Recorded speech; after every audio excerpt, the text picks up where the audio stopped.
This episode of the Postmodern Art Podcast is not sponsored by the local Burger Mart because it is not a real establishment and Tate does not have enough money to sponsor anyone. Hey, are you hungry? Well, sure you are.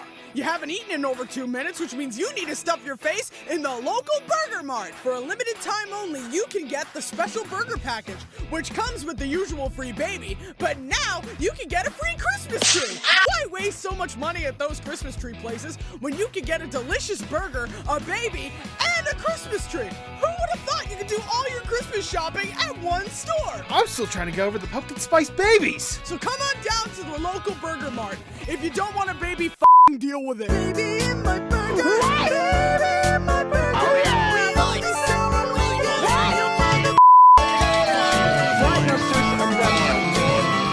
Baby sold separately.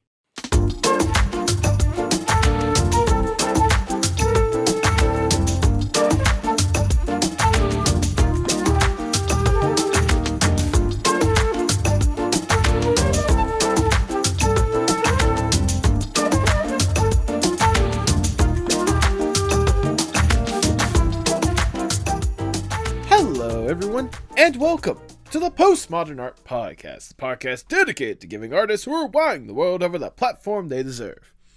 I'm your host, Ragland, and I sincerely hope you all had a wonderful, happy holidays. No matter how you celebrated it, no matter who you celebrated with, I sincerely hope you had a fun time nevertheless. But as we inch closer to the end of the year, literally right around the corner, I have one more, small surprise for you guys, if I may. And that is today's episode. Today's guest is Cizdude, a cartoonist, animator, and storyteller with a wide variety of styles that she nails every single time, especially her little gremlin, tiny miniature version of her. Not only was this a guest that was recommended to me a couple of times, shout out Cosmo, but it was hard to kind of ignore what Cizdude has been doing. I've seen their animations and seen their art all over the place. I know they've had a hand with some farfetched comics, which we'll definitely divulge into the interview itself. But I knew it was only a matter of time before I had to bring her on. Seriously, look at the little gremlin. You can't tell me you can't deny that. If you enjoy Kiz, make sure you support her with all the links down in the description below. If you enjoy the podcast, make sure you like, share, subscribe, or follow whatever audio streaming platform you prefer. Leave 5 stars wherever you can. I see that stuff and I absolutely love it. I even looked recently at the Apple. I have had 6 5-star reviews. Keep it up, people. I love to see it. If you want to go even further with that support, maybe you should consider repping some incredible streetwear at the merch shop at pmap.creator-spring.com. We have a plethora of outstanding designs and styles for you to wear, including the brand new hats, which I highly recommend. I've been repping the OG logo one, and I absolutely love it so much. And hey, look, if all you're trying to do is find a cool place where you can talk about incredible artists, maybe even meet some of your favorite artists or whatnot, and just develop a fun little community of artists all together, or art admirers, maybe you should consider joining our Discord server, the Artist Sanctuary. We've already developed a wonderful group there, and I just love how it grows more and more. The more art people bring in, the cool insight that they have, the way that people have been able to help themselves through that server. It's something that you definitely should be a part of today. But now, without further ado, please enjoy the Postmodern Art Podcast. Okay, sorry about that. There you go. I had to switch to my data because apparently my internet's being nuts. Oh, okay. Lovely. There you go. That's always nice to hear. To be fair, it wouldn't be... I've had worse technical difficulties beforehand, and also I kind of expected some technical difficulties because of the fact that, we're recording, from 2 different places halfway across the globe, so it's nice. It could be easy. All the way from down under. Yeah, all the way from down under. I believe you would be the 3rd person from Australia I've interviewed for this podcast, so there you go. Yay! I wouldn't even consider myself fully Australian. I've been influenced so much by American television and all that. You know what? Fair, valid, good point. Oh, well. I'm a unique breed. Yeah, true. I was gonna say, I'm sure we're definitely gonna divulge a lot more into that or whatnot, because I definitely want to know a lot of like the influence into like your art and all that kind of stuff. But yeah, no, I can totally imagine that. Thank you so much for taking the time to sit down and do this, by the way. I really do appreciate it. I know I've been admiring your stuff for a little bit or whatnot, and it's, it's cool to get a chance to sit down and talk to you. So thank you for taking time to do this. Yeah, it's all good. It'll be my first interview. There you go. Hey. Are you excited, nervous, anxious, all of the emotions? Yeah, I'm more excited than anything. I'm not much of a nervous person when it comes to talking. Yeah, fair enough. That's good. Thanks. And I'm sure, especially with the stuff that you have, we definitely have plenty to talk about. So I expect a lot of excitement throughout. What, like cursed drawings and all that? Oh yeah, no, especially the cursed drawings. Are you kidding me? I was actually going through a lot of your stuff like yesterday and today to make sure that I have like a good idea of what I wanted to talk about or whatnot. I did not realize both how like clean and crisp some of your art is with all the different styles or whatnot, especially compared to some of the cursed stuff you've put out there into the world. And I try and keep it as clean as possible, but with sketching sometimes it gets pretty messy. Yeah. But the fastest way to do it, so I'm okay with it. I mean, to each their own, correct? Yeah. Whatever's easiest for me. Exactly. Do you have any questions or concerns before we get the show on the road? Maybe I'll just ask about swearing. Is swearing's okay? Because I'm totally fine with not swearing. I just wanted to make sure. I do not give a flying fuck. Go all in on it. Gotta say the magic C word. Look, I'm too polite. I would say, look, to be fair, I again, this is not the first time I've interviewed an Australian. I knew that at least the C word was part of your guys' like natural vocabulary. So if it just slips, I don't care enough. Like I'm not making enough money off of this shit to have to like crack down and be like, I have to censor every individual swear word that comes in this podcast or what. Like, no, if it flies out, I don't give a fuck. Just at the end of the day, this podcast is a calm, cool, casual conversation to where you get to talk about your art, your passion, the stuff that you love, all that kind of stuff. So if a fuck just is part of your vocabulary, fucking go for it. You see. And also, and like I said, again, it's Australians. I know. Well, correct me if I'm wrong, but it's a lot more casual when it comes to like your vocabulary or whatnot. At least in the experience I've seen of Australians. Yeah, well, depending on who it is. If they're more like rough around the edges, they usually say it a lot more. Yeah, fair enough. But I'm a city girl. I don't do that. Well, like not as much anyway. But that's all that. But if swears just fly out, I'm not gonna crack down on you or anything like that. You're good. You Gucci. Gucci. Yeah. Let's see. One more thing. I swear I'm gonna take a shot every time I say one more thing. But one more thing. I want to say thank you for both my small commission of Mr. Moneybags as well as my friend's little demon goat creature that you made. That's all good. I gave it to her and whatnot, and she absolutely loved it. But she did have one question. Why did you give the goat a bill? I don't know. He looks like the type of person that doesn't understand like taxes and all that. You know what? Valid point. Looks like a joke with it. Valid point. Very valid point. I'll be sure to relay that message back to her. But no, she absolutely loved it. So, yeah. Yeah. Usually with small commissions, I try to make him like mostly as unpredictable as possible, like or just something that's so fitting yet to the extreme. Yeah. You know. Fair point. So yeah. But again, at the end of the day, you nailed it. You did a great job. Thank you so much for both those commissions. Oh, thank you. All right, kids, before we really get going, I must ask the icebreaker question of the podcast. Let's say you get to go to a deserted island on your own accords, away from Australia. I know that's technically an island on itself. Anyways, but let's say you get to go to a deserted island on your own accords with accommodations. You're not stranded. To help make sure that you don't go completely insane on this island, you can bring one piece of media or one piece of art to help with whatever vibe you want to try to go with here. If given this opportunity, what would that one piece be? What piece of media? Like a social media? Jesus Christ! At this point, I hope not. No, I mean like, you know, a movie, a TV series, a video game, an album, collection, that like whatever you consider media or art, whatever's in that realm of possibility. What would be the one thing you bring? I'd probably bring the Iron Giant with me. Ooh! And just watch it over and over again. That is a very good pick right there.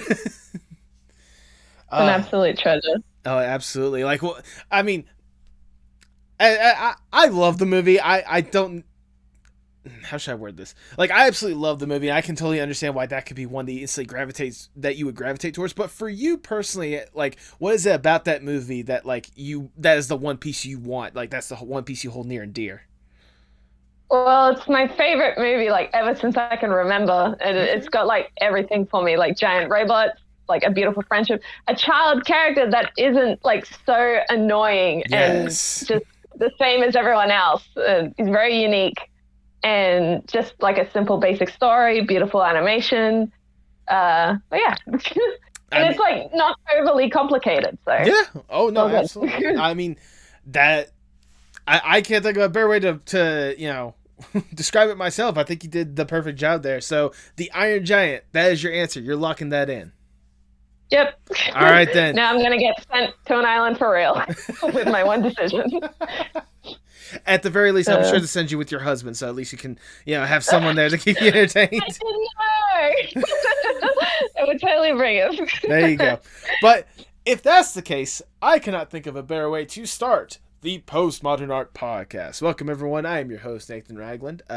Feel free to like, share, subscribe, or follow whatever audio streaming platform you prefer. You can support the podcast on Patreon. Go to patreon.com/PMAP and follow us on Twitter and Instagram at PostmodArtPod for future updates and guest announcements, including today's guest. She is a cartoonist, animator, and storyteller with a wide variety of styles she nails while also exuding small gremlin energy. Welcome to the podcast, Cizdude! Hello. It's me, I'm small. But I'm glad to be here. Well, I'm glad to have you here as well. Like I said before, whatnot, I instantly fell in love with just kind of the art you've been able to put out there. It was mainly like obviously the small ones that like got my attention in the first place. I imagine for a lot of people that was the case or whatnot, but the like what you've been able to push out ever since then or whatnot, like I absolutely love and cannot get enough of, and I definitely want to divulge a lot more into that art and such. But before I really divulge into the stuff you're making now, I want to go back just a little bit, if I may, and learn more or less the origin story of Cizdude. What got you interested in art and animation in the first place? Well, I've been drawing for like a super long time, probably around like 5, and obviously it wasn't good. But the main thing that really pushed me to keep going is, as sad as it sounds, like I was so into like the whole cartoon world that I watched like Arthur and all that, where nothing really bad happened. Where like everyone, like there was a happy ending usually most of it, and it's like I wish I could go into that cartoon world so everything can go right and I can have it the way that I want it. So I would just draw myself in all these different styles and everything. Oh wow! And just scenarios that I wanted to be in, like because I didn't know as a kid that would be sad. Like I just thought that it would be fun to be in a cartoon world, and the older I grew, I was like, oh, this is pathetic. But the more that I did it, the more I was interested in trying different styles and cartoon characters and wanting to see cartoon characters do their own thing. So the more that I tried different styles, I put it into my own and then just created my own characters with that. And it sort of snowballed into that. Yeah. Yeah, I mean, hey, that's if nothing else, that's a good foundation more than anything else. Just kind of seeing these incredible worlds that like cartoons would create and being like, I want to be there. To be fair, what kid has not imagined that at least once? I can think of so many cartoons that I just want to like insert myself into and just be a part of that wacky realm or whatnot. Was there a particular cartoon or a particular world that like you want to be in more than any of the others? Like was there like a particular like if given the opportunity to pick one, that's the one you would go to? Well, one of them I know used to be Invader Zim, even though I didn't know much about it. I just like the funny robot and the funny alien. Like, I didn't get super invested in it. A lot of them, like, I think were like cartoons that nobody else really watched. Like, I didn't have Cartoon Network or Nickelodeon or anything. I had like an Australian broadcast thing. But they had like Oggy and the Cockroaches, which I like is still my favorite cartoon. And I was fully invested in that. I wanted to be in that. There was a cartoon like Canadian called Being Ian. So I don't know how many people know about that show, but I used to be super into it. What else? Like, it was just any cartoon that I watched, really. I was like, I want to be in there. Put me in that. South Park was one of them. Wait, South Park? How old were you when you wanted to be a part of that world? Probably like 13 or 14, but I knew if I was a character in that, I would definitely die. Like, I would not last in that show. But it would be fun. It would be a good time. I mean, wouldn't be a boring day. That's to say the least. Very threatening world. Yeah, no joke. I'm pretty sure that. Yeah. Anyways, if you want to know what that world is like, just come to America. I'm sure you'll probably find something like that not too far from the airport. Oh, bye! I'd love to experience it. Exactly. When did you go from this like just general love for art and animation and the worlds or whatnot to a passion and then wanting to make it your career? Experiencing like the motivation that it gave me and inspiration, something that has been a big passion of mine is wanting to bring that to other people as well. Okay. Because other media like makes other stories as well. So you would have like a kid watching a cartoon that they really like and they could grow up to make their own thing based off that, but like their own. Like it's just a whole lot of wanting to create so other people can create as well. Okay. But in my own way. So, like, not doing it just so the audience will enjoy it. Like, just doing your own thing, and then people will take that and be like, oh, like, they did their own thing. It's a own unique thing, and then they'll do it themselves. So that's a big part of it.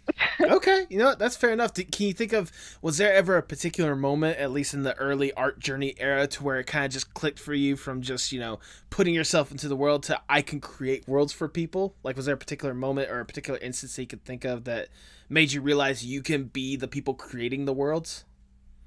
Oh, definitely in high school. Okay. Because I did a lot in high school, and then I would have friends, and it's embarrassing sort of, but we used to role play with characters and all that, and make our own stories with it. And then I wanted to sort of grow my own. I even created a whole story world for us to create stories within it. So I had a whole universe, and then my friends would create characters to go into that universe and interact with them, and it would help grow the world. But yeah, from that, I learned that I wanted to do more and create more worlds and everything, and I've gotten a lot better at it. And the problem is I am so picky with what I want to be put in and what not, and what's good enough for me to make a show and what isn't, that I take a really long time perfecting it. I still haven't perfected it yet. Like, I still haven't finalized everything, but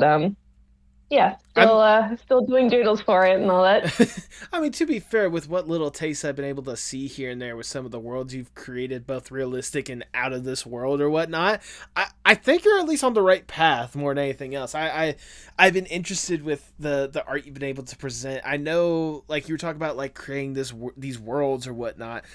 I know that looking through your like art portfolio and stuff, one of the things you said is you really wanted to, I'm trying to think the exact phrasing, but like really wanted to create some characters and create some stories that truly inspire people more than anything else. Is there any particular stories or any particular characters that you're really inching to like push forward more than anything else? Oh, I have a whole thing. I barely post it on Twitter, but I have this big thing on Instagram. It's 20 Forest. It's a whole cartoon that I've been setting up. I've had it around for probably 7 years that I'm still working on, and it's been evolving and all that. But the basic story of it is a human girl is selected by another alien world in the city to be a hero by the stats, because they follow around different species. But they pick this human girl to be the new hero, and she pretty much has to defend the city with all the cartoony antics and everything. And she has another hero partner. He's not a sidekick, he's a partner. that helps go with it. And the whole show is not just following the heroes, but adventures of the villains as well. So you'll be able to follow all these different types of characters. Okay. But yeah, that's the basics of it. I mean, that right there, this is the first, I'll be honest with you, this is the first I'm hearing of this stuff. You have me hook, line, and sinker just hearing the different kind of stuff. Like, it's only on Instagram, really. Yeah, true, fair enough. I'm not as active on Instagram as I should be. Yeah. Probably should be a little bit more concerned. In fact, that Twitter is becoming more and more of a burning pile every single day. But let's not think about that, shall we? It's becoming less of a fire pit and more of a cesspool the longer we stay on there. Yeah. But no, like, thinking just like the different dynamics you could have with, like, again, this human girl that gets selected probably from out of nowhere more than anything else, like it being thrust into this world, seeing not only like her adjusting to this but also seeing the villains or whatnot. Like, how important is it for you to tell this story, if I may ask? Kind of very.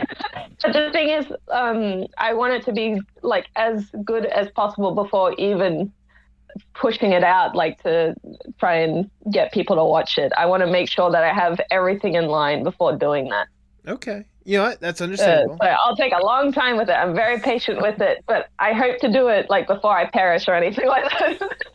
At least tell a little bit of the story before I go, That is a good hope more than anything else. I mean, I know I certainly would like to see it, but I mean, seeing how some projects are like rushed out there or whatnot compared to some of the ones that like take their time, take a deep breath, make sure they get the details that they want perfect or whatnot. Believe me when I say it'll be worth the wait. I think we'd be all willing to wait. Yeah.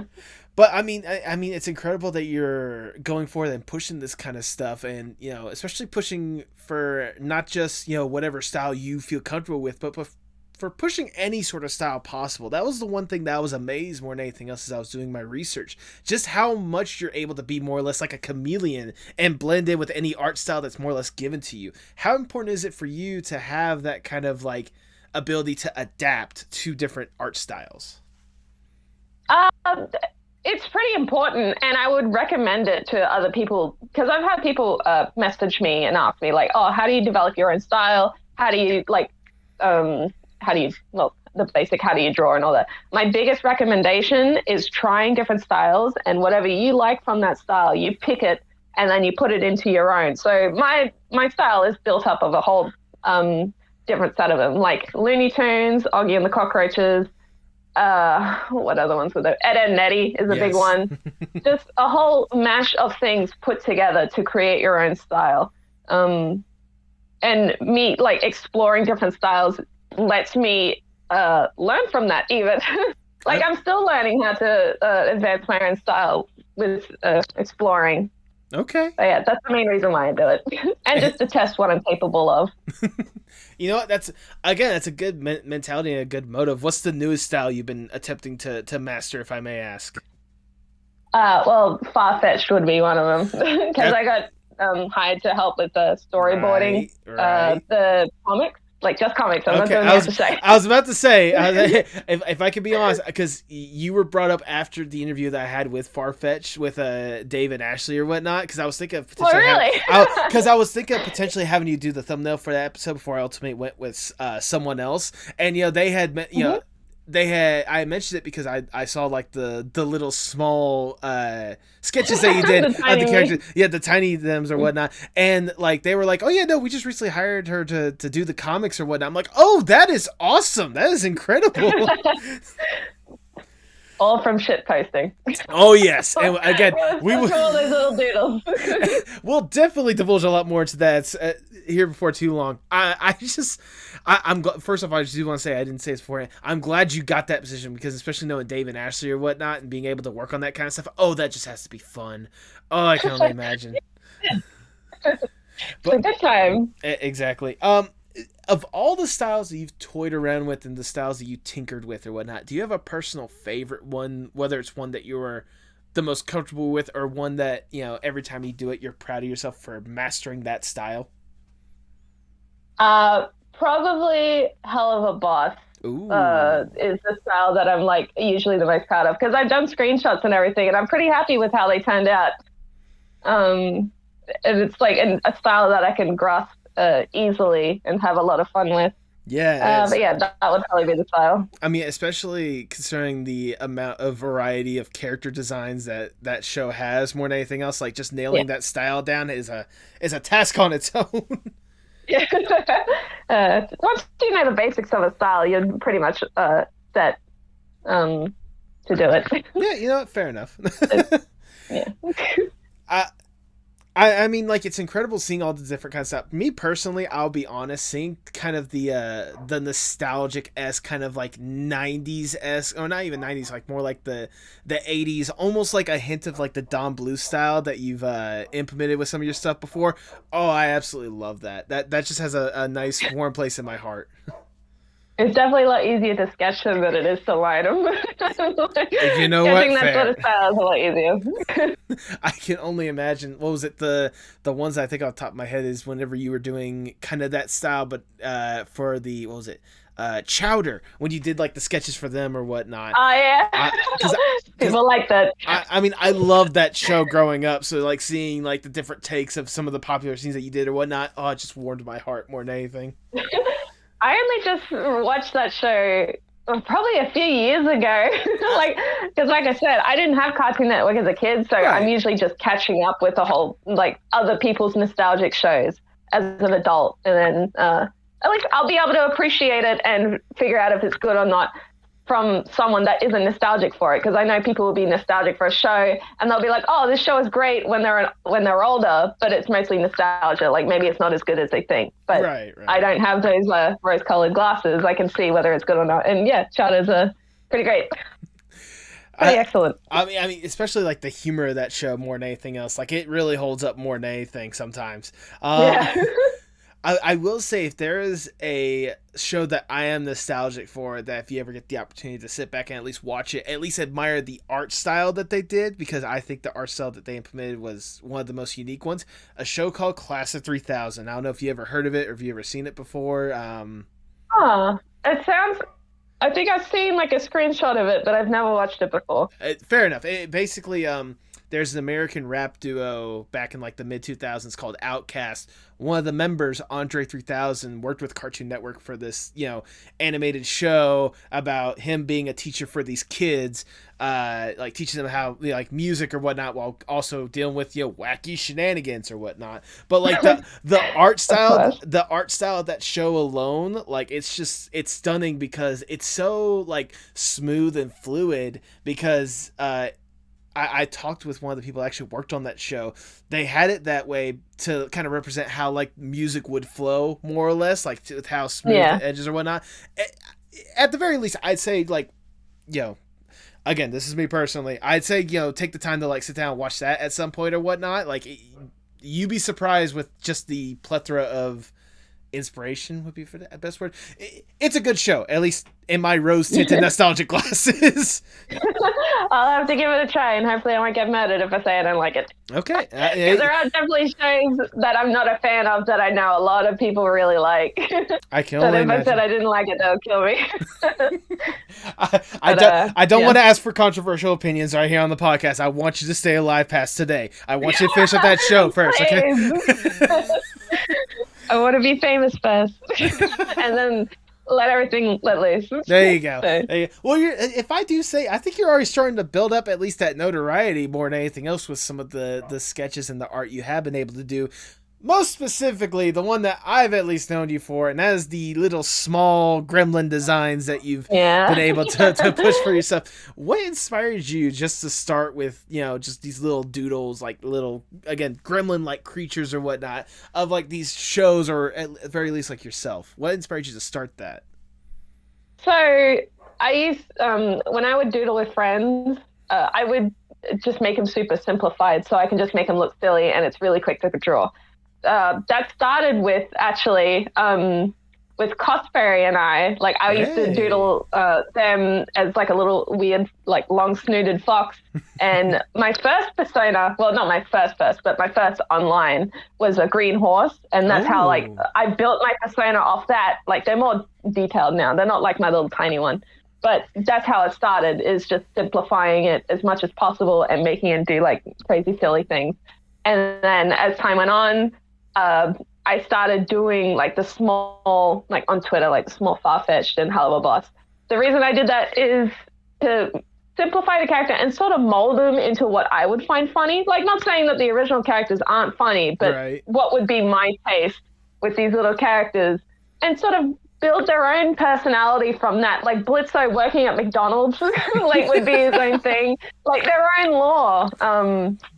Just trying to add more or take some away to my liking. And that would be the same for Farfetched as well. Is like, obviously nothing wrong with the characters. I just like making them like to my own taste, really. Yeah. You like them little assholes. Yeah. To each other. I was saying you like making little shit posts of the characters. I mean, there's nothing wrong with that more than anything else. I will say, thanks to your character, I can now forever like I cannot look at Blitz without thinking of the yellow M just imprinted on his forehead. Thanks to you. The whole lore of that is, since in the show, they don't seem like they have a lot of money, so I thought it would be funny if Blitz, like, sold his soul to McDonald's, like, just to keep his office open, and now, like, he has to praise Ronald and keep working for him while doing this other job as well, because he'll work at McDonald's on the side and just stupid demonic stuff. I can just I can just already imagine it now. Hi, welcome to McDonald's. What the fuck do you want?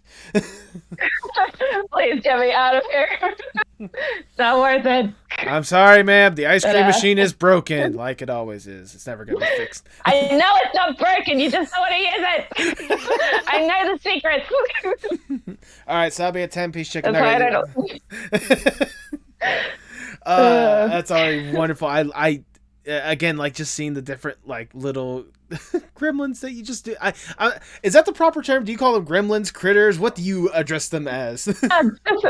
Anything really. Like, sometimes, like, I call them little gremlins, or just, well, commission wise, I call them smalls, like, just to make it easier, or little creatures. Just either one is fine. I haven't really set up a permanent name for them yet. Well, I will say I do like the word just smalls. Just I love that little term more than anything. So seeing like the small version of them more than anything else, it's always just funny, especially seeing the like interactions you would have with some of them. I know one of the ones that like really blew up whenever you actually pushed it out there was some of the far-fetched ones, like the way you had them interacting and seeing how people found that and just really clung on to it or whatnot. Did you honestly expect that one to really get the attention it did?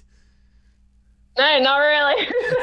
I didn't even think, because with the Hello Boss stuff, people liked it, but like I didn't think that much of the creators or like writers and stuff would pay attention to it. So I didn't think it would be the same for Farfetched, but no, they really seem to like it, which I'm happy about. Like, that's the whole point of me doing them, like, is not only for my enjoyment, just to put my crazy brain onto the paper, but for people to enjoy it as well and have a laugh with it. So I'm glad that happened. I'm glad they like it. Oh yeah, no, I mean, I imagine they seem to like it so much to the point to where they decide to bring you along for this wild and crazy ride that they're going on. I don't think I can have my comics be exactly like the Smalls there.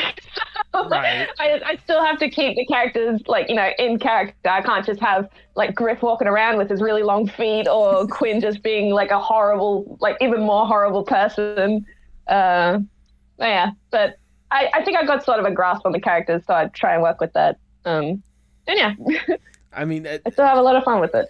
Absolutely. I mean, was it surreal for you more than anything else getting the opportunity to even work with them in the first place? Oh, definitely.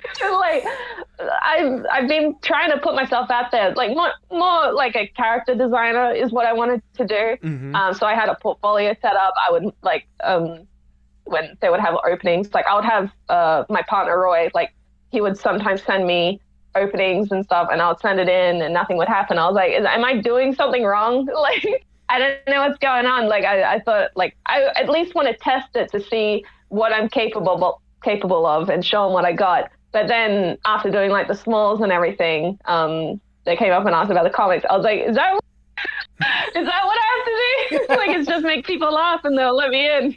Yeah. But I was really happy that they seem to understand that I'm capable of grasping a character and sort of working with it. So I'm just happy to be able to have the chance to show what I can do and be able to prove to myself as well that I'm capable of it. Yeah, and absolutely. have critiques and everything. All that. Absolutely. But I am very thankful for it.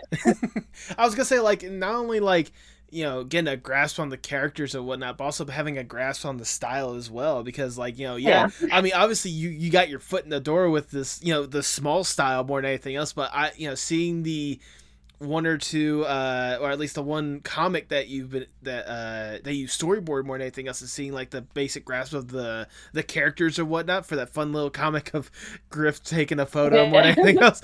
Like it showcases more or less like your talent more than anything else. And going back to what I was saying before about that wide range and diversity that you have with your styles, like it's impressive more than anything else. Like how well you've been able to adjust with everything more than anything else. Oh, thank you. A whole childhood of just trying different styles is gonna get me somewhere. I mean, if the different styles doesn't get you anywhere, again, going back to the small versions, that will certainly get you somewhere. Especially seeing the small version of yourself more than anything else. Of all the doodles that you've done, seeing the little scenarios that you put yourself in as your small character or whatnot gives me the most laughter out of any of the stuff. Weirdly enough, the whole like small kids is much different from the gremlins of the other existing characters. While the existing characters being small is sort of a way for me to like make them silly and all that, and be horrible people and mold them into the character that I want. Smaller kids is a different situation because it's more me drawing me in my happy place. If I'm not happy, then I don't want to draw myself small. Like drawing me small is just me like enjoying myself and like the little scenarios that I can put in and all that, and trying to make people laugh at that. So yeah, small me is just me in my happy place. I mean, if that's the case, like keep up the happy place mentality, because again, seeing the little doodles that you've done and the weird situations you put yourself or whatnot, the little car one, that one was a funny one. Seeing you yourself. Yes. Usually one of the biggest things that I really like about small kids as well is like it makes my partner happy as well, like Roy, because he really likes the small kids as well, and he draws it all the time, and it's like if it makes him happy, then I'll keep doing it for him as well, like for myself of course, but also him, like because he really likes it. And we joke about him like not even being able to fit in the car because he's way too big. And we just have a whole bunch of jokes, like bald kids as well, like because I've drawn it like looking up, having a we just joke about her like wearing a wig or something. Just that also builds it up, like interactions like with my partner, builds up the scenarios and lore to the small kids. Absolutely. But yeah, all happy places. I mean, again, it's a good foundation more than anything else. Seeing that kind of like happy place on full display, and having just like the fun little actions like what you were talking about with like bald kids, or again kids in the car. I can only imagine like nose stretching out. Yeah, exactly. Nose getting caught in a mouse trap. What was I gonna say? Like when you were talking about Roy, how he wouldn't fit in the car, I can just only imagine like the little doodle of him just being like strapped down 20 different ways onto the car as you're like speeding through like a little highway or whatnot. Oh, definitely. We've definitely talked about that. Like him just being strapped on top of the car. But yeah. It's good to like that. Oh, absolutely. Is there a particular like small doodle or small drawing of yourself that you personally love like the most? Definitely the bald one. The bald one? The bald one makes me laugh the most. The one that gets me about that one, the one that gets me about that one in particular is just like, you know, the other ones are like basic flat colors or whatnot. You know, you get the simple like is the shading and the brightness like really emphasizing just how bald kids is. Oh, for sure. You got to emphasize the baldness. Bald. Yeah, and it's not only small kids that's bald. I've made Quinn bald. I've made Kira bald. Just everyone is bald. I don't know why it's so funny to me. Not just a shaved head or anything, or even like being bald, like from sickness. Obviously, that is not funny. Just the scenario of clean bowling ball, like bald, is like really funny to me. The freaking chrome dome, just like your ching. Yeah, exactly. Extra shiny. Extra shiny. I was gonna say, obviously that one was a good one. Another one I loved was I think it may have been Roy that at least did the initial one, but the animation that you did of you playing your nose like a flute for like the circle of rats or whatnot. Yeah. So that was a recorder, which I have, which annoys the hell out of him. But yeah, just having like a little army of rats is part of the lore as well. Just being able to control and talk to rats. Since I didn't even mention Kiz being a rat, but people call it Kiz rat all the time. I'll just embrace the rat. But yeah, no, the initial drawing, that's not really what started the animation, but I noticed that the rats were standing there. Like I guess it like burned into my mind like his doodle. So of course, like I had to credit him, of course, because like there must have been some inspiration to that. But his one was more like the rats. He was doodling me pointing to him. Like I didn't have the full picture, but yeah, like it's me sending my rats to attack him. But yeah, no, I like that one too. He likes it as well. I mean, that one was good. I especially love just again, just at the end, just like just. Like being taken away by the eagle. Yeah, I'm as light as a feather, so anything can really take me. Goodness. And I especially love like seeing what more you have been able to do with this little, Kiz rat, I guess would be the best way we're describing her now. But like I've saw the little animation you've been working on of like Kiz rat at the ice cream parlor, like the little sketch you started doing. That one's been on pause for a bit.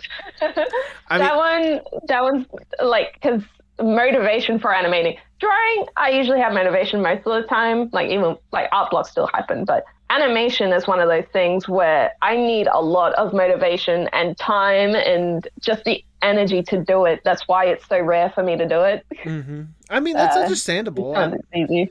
I mean, seeing how much of a task it is to do animation, I'm sure you probably hear from your husband here and there working in animation as well. Like, there are times where I imagine he's just like worn out and doesn't want to see a single frame or a single brushstroke or anything like that. Like, he just wants to like disassociate, and I get that, like, especially how much of a time and effort goes into like just getting every little thing to like not only like get it drawn, but make sure it flows somewhat coherently. Yeah, I would say he's way more professional with it than I am. Like, he's already like working on Hell of a Boss. That's his first animation job. Oh, wow. I didn't realize that. Yeah, he's very talented with it. And like, he still teaches me some tricks and everything. But I don't have the same program he does. I only have Procreate and Flipperclip. So I do the best I can with that. And he has Toon Boom, but like, obviously he's way better at it. He totally needs it. Like with how much of an expert he is. I would say, to be fair, I was saying, sorry, go ahead. You're fine. To be fair, again, when your first job is working on Hell of a Boss more than anything else, like already being on the ball about getting a job in the industry or whatnot, yeah, I would say he's a little bit more professional, to say the least. Yeah, I'm much more happy doing like silly little doodles for animation than anything professional. Because with having just silly little doodles, I don't have to keep it perfect or anything. So I'm much more happy with it. Yeah, absolutely. Is there a again, of just thinking of all the different doodles that you've done, whether it be of yourself or of the other characters of the other shows or whatnot, is there a particular favorite little doodle that you've done? Is it still just Bald Kiz? But I do really like the Hell of a ones that I've done as well, because I have a huge amount of fun with those, because with the characters I can pick and choose and mold them into the way that I want it, and I have a lot more freedom with that. And to be like gross and rude and stuff with that is a lot of fun. Yeah, those saying rude and gross is probably putting it lightly, seeing what you've done with some of those characters. Listen, I try and keep swearing to a minimum with it. I think it's definitely a lot more fun trying to make it as crude as possible just from the visions and scenarios themselves rather than just what they're saying. Like Millie and Moxie being into everything. Yes. Like being part of it. Oh yeah. man. I was gonna say out of that group, I like the one where it's like just her being like, "I have no idea what you said, but it made me tingle in my bits or whatnot," something along the lines of It made me tingly in my bed. If I had all the money in the world, I would absolutely hire the voice actors to like say the Recreate lines that. of the little gremlins. That would be a lot of fun. I would pay to see that. Believe me. I will say out of the like the Hell of a Boss ones, like as much as I love like the Million Moxie ones, I just love just how like blunt and like I guess somewhat dead that like Luna is from your little gremlin. just Yeah, no, she's brain dead. She ain't got a thought behind those eyes. I was saying like it's like just how deadpan she is with her shit. Like killing the one person, like this is your first warning. Like yeah, she don't know she killed him. She ain't know nothing. it's like this is hell. He was already dead anyway. Yeah, but he was dead from the beginning. It's fine. There you go. I mean, thinking of just like all these different doodles and all these different drawings you've been able to do or whatnot, like thinking of just like your art journey as a whole, like just so far, being able to come along so far, are you amazed more or less with how far you've been able to develop your art? Oh, definitely. Like, I still look at people that, like, obviously, I still look at people like either younger than me or learn faster than me of what they're capable of, and I'm like, man, why can't I do that? And then something to remember is, as an artist, it's not always just about like how great you are at shading and all that. It's just like you're capable of a whole selection of different things. I was thinking about it yesterday. It takes different talents for different parts of the art world. So someone that can do super realistic stuff, obviously super impressive, but they might not be able to dabble into cartoony stuff and all that. So that's a whole different talent, talented in their own way. Other people are talented in theirs. Anime is also one of them where maybe they are really good at doing anime art. They may be like not be able to do painting and stuff. But yeah, I try and think of it like that, is I have a select different of talents and I'm very happy with them and I'm still growing. And there's other people that are like that too, like where they have a select different of talents and weaknesses. It's just everyone has bits and pieces of everything. And just because they're better at that than you or the other way around, like it doesn't make anyone better or worse. So Right. just like I am still amazed by it. I still have insecurities about certain stuff, but I'm still happy with where I am today. I mean, at the end of the day, like you can attest to this, like you said yourself, you're still growing as an artist. You're still developing stuff as an artist, as an animator or whatnot. Like you're taking your time more than anything else. Like you're taking the time to really sit down and learn. That's the most important thing. Exactly. But also, like, you can't deny, obviously, like, especially seeing the stuff you had done before, maybe, or seeing just how well you've been able to, like, fluidly develop some of these styles or whatnot. Like, it's still impressive at the end of the day just how far you've been able to go. I would think so too. It's just like the whole mindset of an artist. They might not see what everyone else can see. So, like, even if I still have my insecurities and all that, people would see me and be like, oh, that's great. That's perfect. Like, what have you got to be nervous about? But yeah, like, I am still very appreciative of what I'm capable of. But, yeah, I still know that I'm growing and all that. And there is no real end to the learning journey either. I don't think I would want there to be an end either, because if you know how to draw everything, then there's not really any fun being able to experience new stuff. Like, you're just stuck with what you have now. Like, Yeah, you know, but yeah. valid point more than anything else. I was gonna say, like, honestly, like, you talking about this stuff, I feel the same way whenever I'm like doing this stuff when it comes to like the podcast or whatnot. Like, there are people that tell me here and there, you know, like, you know, love what, you know, you're very professional about asking questions, or, you know, love how you present this, or it's incredible you like how you're able to have the conversation flow. I could nitpick 20 different things about an episode of the podcast, but that doesn't deny that, you know, it's still not a good quality product, that it definitely hasn't developed. It's definitely developed from the first episode or whatnot. So, like, hearing you, and especially like what I have been able to see versus what I'm hearing from you, I completely understand, relate that, you know, I understand your insecurities more or less. So Yeah. But like I said, I'm still very thankful for what I'm capable of. yeah, I've noticed growing. But sometimes there'll be times where it's like, I haven't noticed anything changing, but maybe other people will. But as long as I'm happy with it, it's all good. Yeah, fair. I mean, like, the whole point of it. especially more than anything else, like, like you said, it's incredible, more or less, like the people that you've been able to get to know along this ride, more or less, the people that have love and appreciate your art. Like, are you also surprised as well with the community you've more or less been able to develop since you started making art? Much. So on Instagram, I was part of a much bigger community. There was an art community at the start, but then it sort of dissolved in a way. Just people like growing up older and doing their own things, which is totally fine. Like that happens.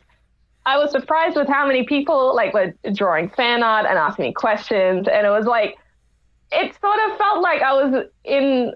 It's not super surreal, but why me? Why am I in the spot? But then it's like, I'm just happy with it. I'm not going to full on question it.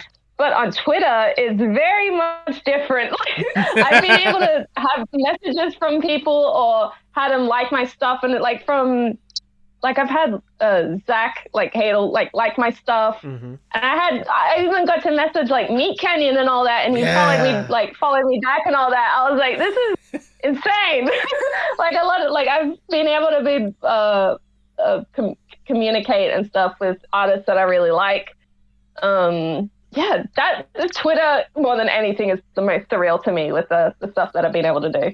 Absolutely. Hearing the MeatCanyon thing like that, I know how much I've seen you showcase a lot of love and appreciation for his stuff as well. So being able to just not only have him follow you, but to message him more than anything else, that is surreal. I did. Obviously, I don't. Go on. No, you go ahead. Obviously, I don't know him personally, but being able to talk with him, even just for a short bit, it was very nice. He's a very nice young man. He I will say so as well. I love that you got to cameo him for the little short of you going for a bag of crisps or whatnot. Just that was a lot of fun to do. I thought usually with animation, I don't do I can do lip sync, but I usually avoid it just so it doesn't take as much time. But that one, I had to do it. I don't think there was any way of avoiding it. The best way to do it was the lip sync. I mean, you did a good job with that one, if I do say so myself. Thank you. You're most certainly welcome. Yeah, that one I had a lot of fun with. Absolutely. Well, I mean, thinking to, again, all these different opportunities, getting to know all these different people, and thinking of all the art you developed, it has to be incredible and surreal. But for this next question, if I may, I want to give you more or less the dream scenario. Let's say I am Big Shot Mr. Moneybag. I come up to you and I'm like, look, Kiz, we know you can produce some incredible stuff no matter what medium, what form, whatnot. We know it's there. We know what, whatever style you want to do. We know that you just need a little extra push, more or less, to help you out with that.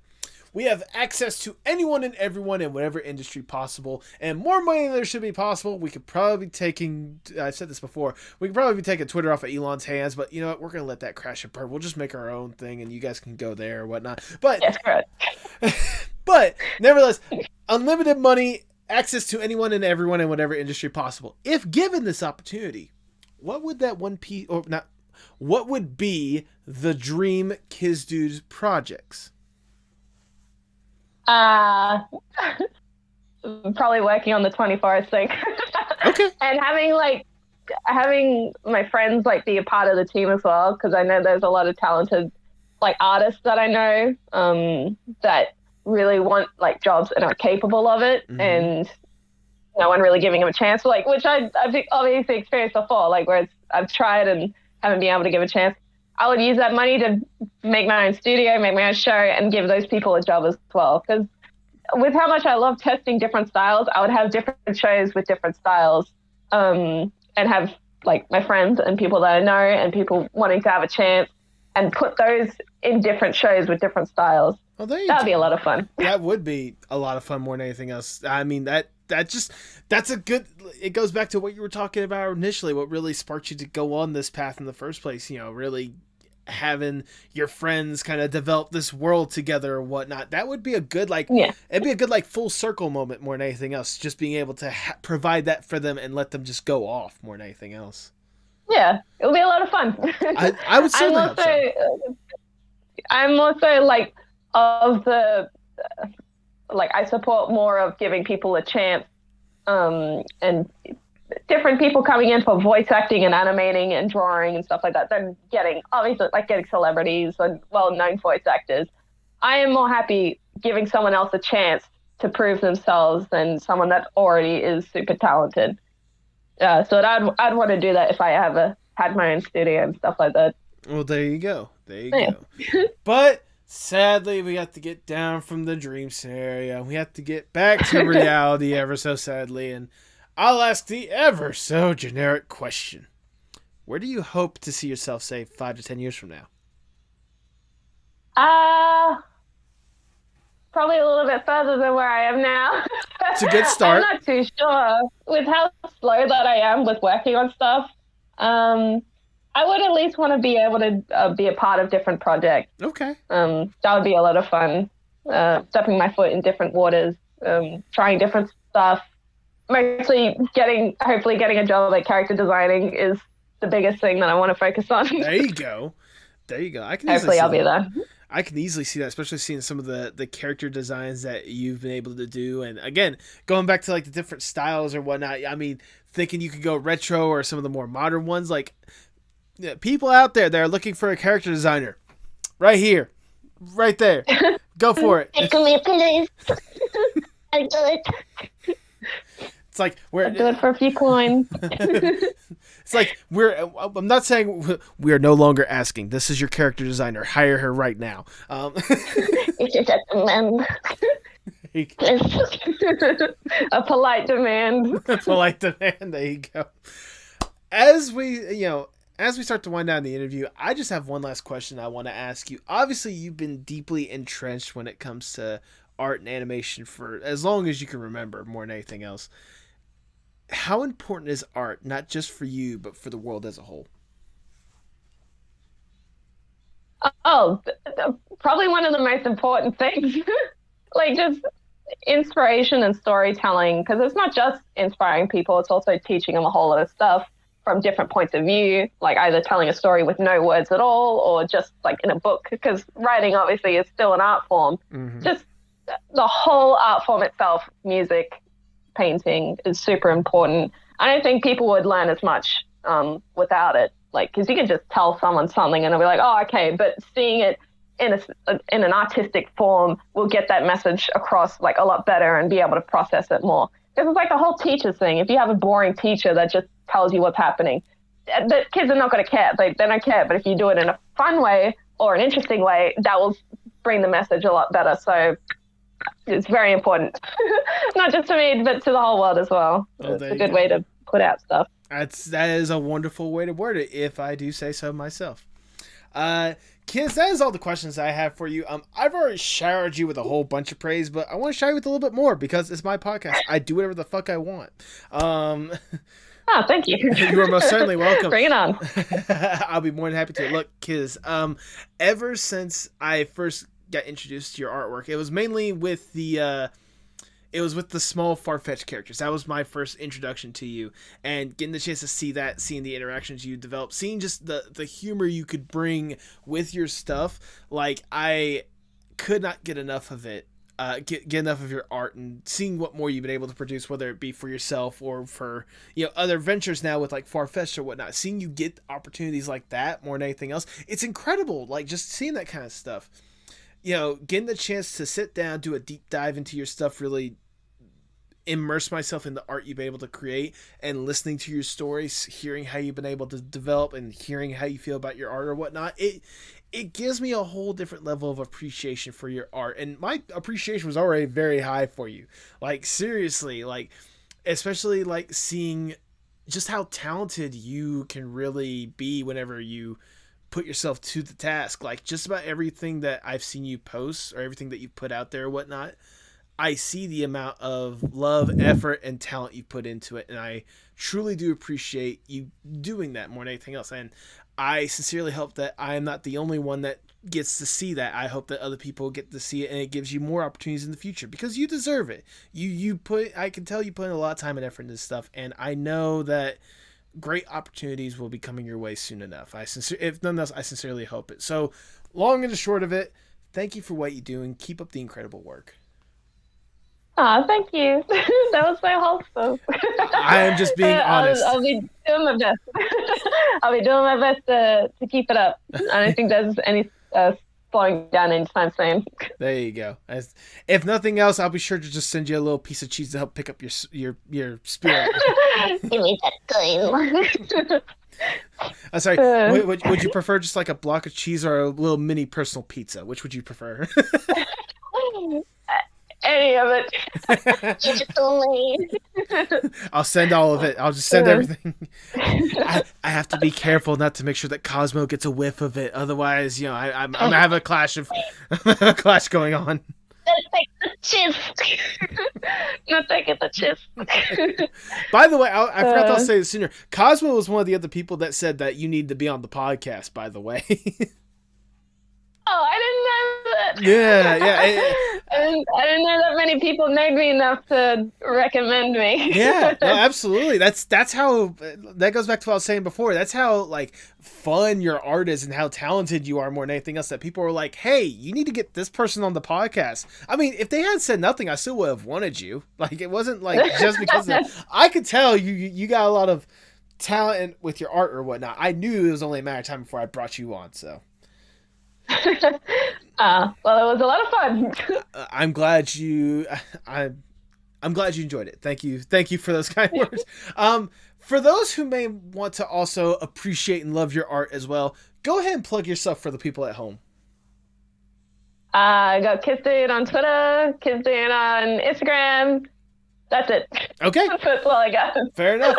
And you know what? If anything else pops up or if you messed up one of those links somehow, I'll be sure to have that linked in the description below. So I got you covered. Oh, yippee. Do you have any final words before we sign off? Everyone that's lacking motivation and don't know what they're doing, just keep doing it. You don't have to be perfect, but as long as you keep trying, exploring, you'll do great. There you go. That's my advice. There you go. That is wonderful words to end on, if I do say so myself. With that, all I have left to say is for the people at home, hasta luego, mi amigas. Yippee!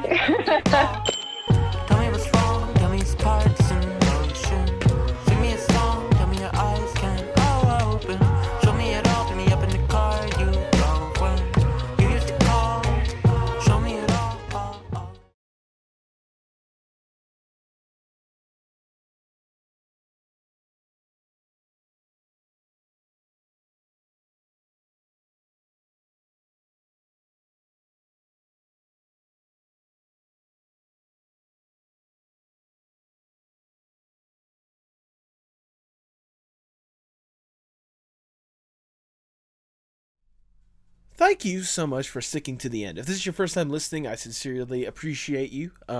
If you're returning, welcome back. This was a fun interview. Kiz, if you're listening to this point, I sincerely do appreciate the energy that you brought, and this was a fun chat. I'm thankful that you did this. You know, like I said in the intro, literally, by the time this released, we were like, 3 days away? We're literally days away from the end of the year.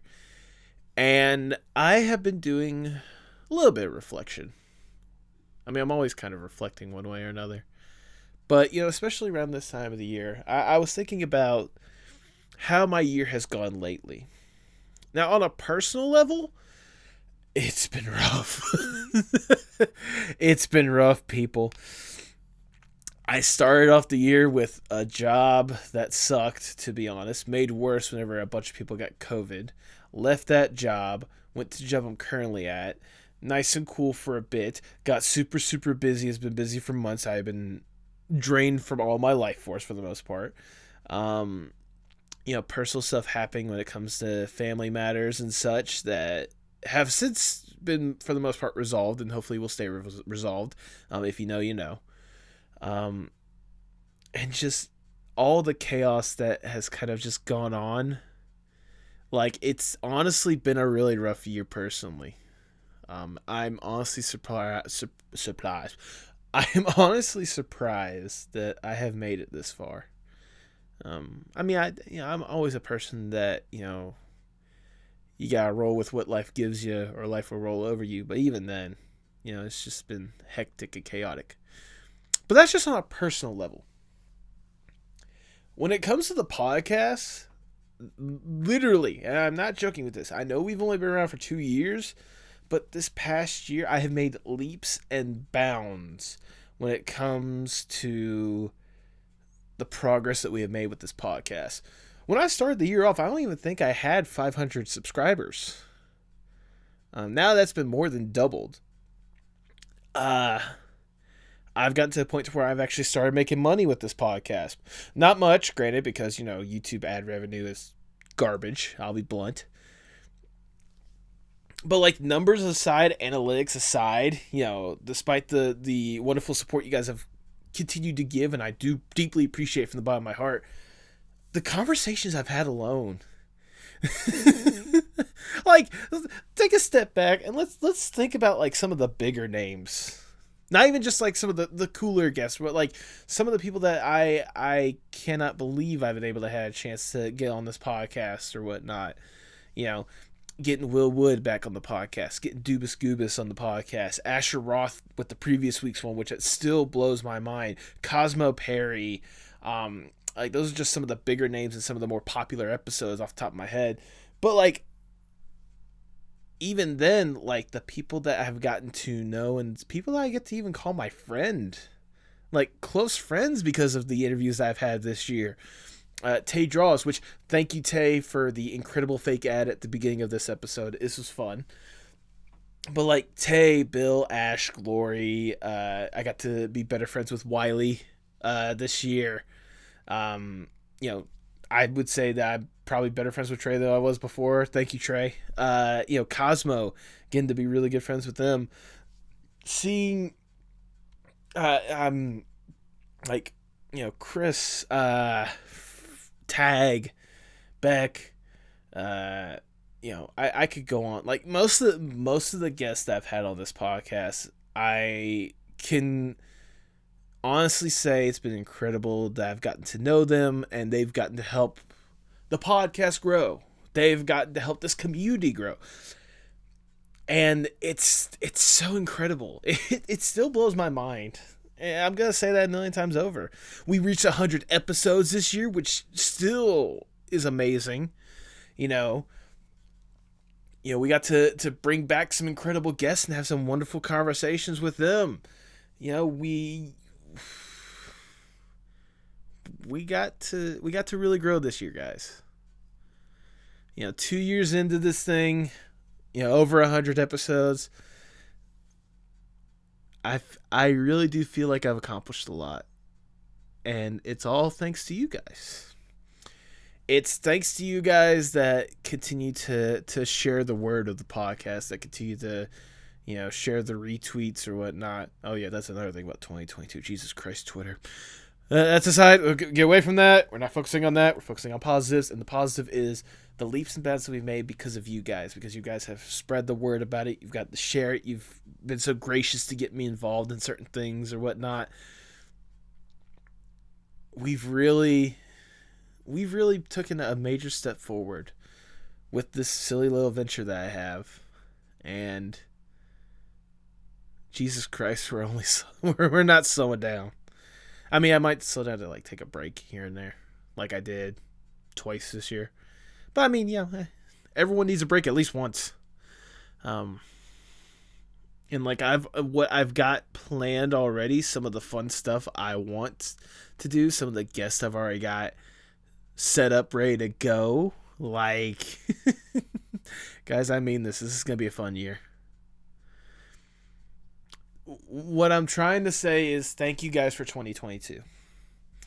As much of a hellhole and a chaos it was for me and for a lot of people involved, you guys have truly made this year something special for me and something that I will never forget.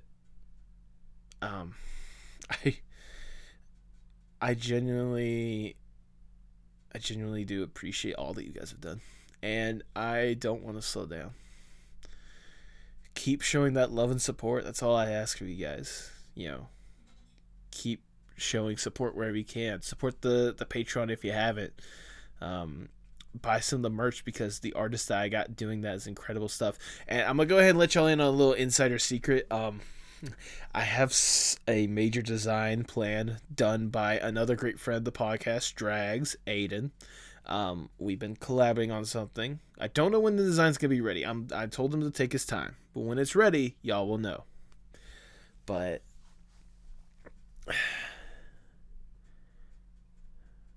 you know, I could go on for days about how thankful I am for you guys.